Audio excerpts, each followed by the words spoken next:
اور یہودیوں پر ہم نے سب ناخن والے جانور حرام کر دیے تھے، اور گایوں اور بھیڑ بکریوں سے ان کی چربی ان پر حرام کر دی تھی، سوائے اس کے جو ان کی پیٹھ پر لگی ہو یا آنتوں میں لگی ہو یا ہڈی سے ملی ہو۔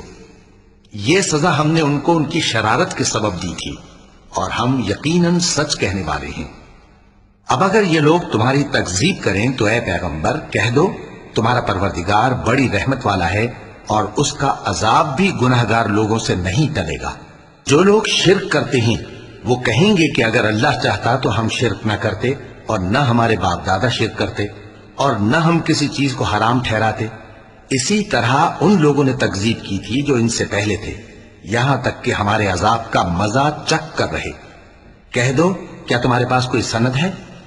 اگر ہے تو اسے ہمارے سامنے لاؤ۔ تم لوگ تو بس گمان کے پیچھے چلتے اور اٹکل کے تیر چلاتے ہو۔ کہہ دو کہ اللہ ہی کی حجت غالب ہے، پھر اگر وہ چاہتا تو تم سب کو ہدایت دے دیتا۔ کہو کہ اپنے گواہوں کو لاؤ جو بتائیں کہ اللہ نے یہ چیزیں حرام کی ہیں، پھر اگر وہ آ کر گواہی دیں تو تم ان کے ساتھ گواہی نہ دینا، اور نہ ان کی خواہشوں کی پیروی کرنا جو ہماری آیتوں کو جھٹلاتے ہیں اور جو آخرت پر ایمان نہیں لاتے، اور بتوں کو اپنے پروردگار کے برابر ٹھہراتے ہیں۔ کہو کہ لوگو آؤ، میں تمہیں وہ چیزیں پڑھ کر سناؤں جو تمہارے پروردگار نے تم پر حرام کر دی ہیں۔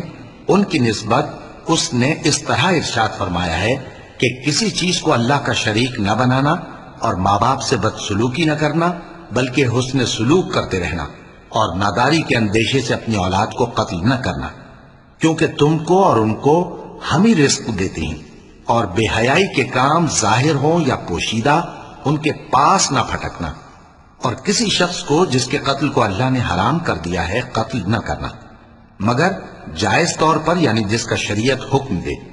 ان باتوں کی وہ تمہیں تاکید کرتا ہے تاکہ تم سمجھو۔ اور یتیم کے مال کے پاس بھی نہ جانا مگر ایسے طریق سے کہ بہت ہی پسندیدہ ہو، یہاں تک کہ وہ جوانی کو پہنچ جائے، اور ناپ اور تول انصاف کے ساتھ پوری پوری کیا کرو۔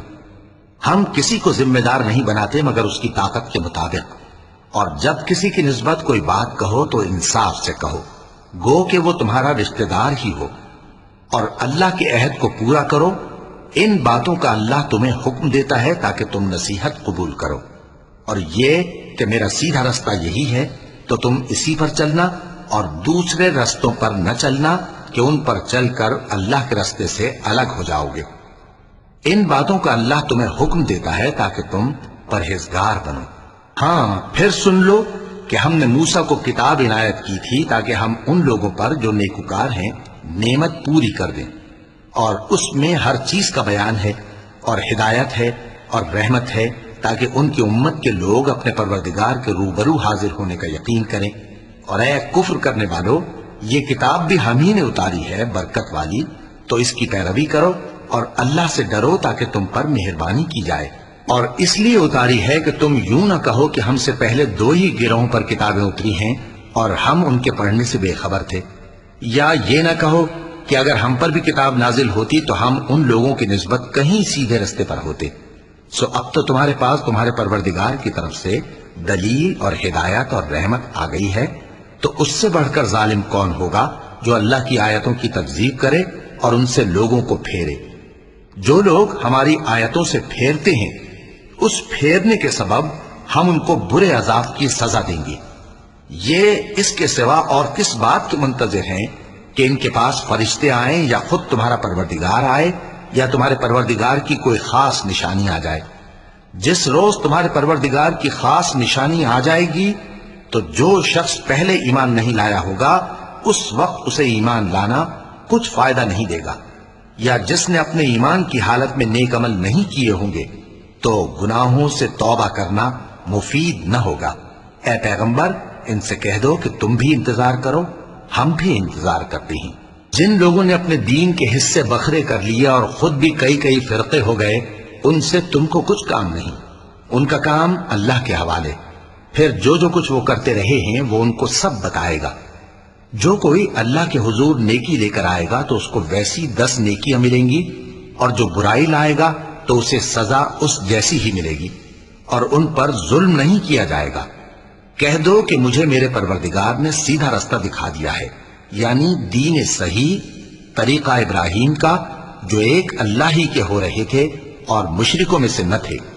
یہ بھی کہہ دو کہ میری نماز اور میری قربانی اور میرا جینا اور میرا مرنا سب اللہ رب العالمین ہی کے لیے ہے، جس کا کوئی شریک نہیں، اور مجھ کو اسی بات کا حکم ملا ہے اور میں سب سے اول فرما بردار ہوں۔ کہو کیا میں اللہ کے سوا کوئی اور آقا تلاش کروں، جبکہ وہی تو ہر چیز کا مالک ہے، اور جو کوئی برا کام کرتا ہے تو اس کا ضرر اسی کو ہوتا ہے، اور کوئی شخص کسی دوسرے کے گناہ کا بوجھ نہیں اٹھائے گا۔ پھر تم سب کو اپنے پروردگار کی طرف لوٹ کر جانا ہے، تو جن جن باتوں میں تم اختلاف کیا کرتے تھے وہ تم کو بتائے گا، اور وہی تو ہے جس نے زمین میں تم کو اپنا نائب بنایا اور ایک کے دوسرے پر درجے بلند کیے، تاکہ جو کچھ اس نے تمہیں بخشا ہے اس میں تمہاری آزمائش کرے۔ بے شک تمہارا پروردگار جلد عذاب دینے والا ہے، اور بے شک وہ بخشنے والا ہے، مہربان بھی ہے۔ شروع اللہ کا نام لے کر جو بڑا مہربان نہایت رحم والا ہے۔ الف لام میم صاد۔ اے نبی، یہ کتاب جو تم پر نازل ہوئی ہے اس سے تمہیں تنگ دل نہیں ہونا چاہیے۔ یہ نازل اس لیے ہوئی ہے کہ تم اس کے ذریعے سے لوگوں کو ڈر سناؤ، اور یہ ایمان والوں کے لیے نصیحت ہے۔ لوگوں، جو کتاب تم پر تمہارے پروردگار کے ہاں سے نازل ہوئی ہے اس کی پیروی کرو، اور اس کے سوا اور رفیقوں کی پیروی نہ کرو، اور تم کم ہی نصیحت قبول کرتے ہو۔ اور کتنی ہی بستیاں ہیں کہ ہم نے تباہ کر ڈالی، جن پر ہمارا عذاب یا تو رات میں آتا تھا جبکہ وہ سوتے تھے، یا دن کو جب وہ قیلولہ یعنی دوپہر کو آرام کرتے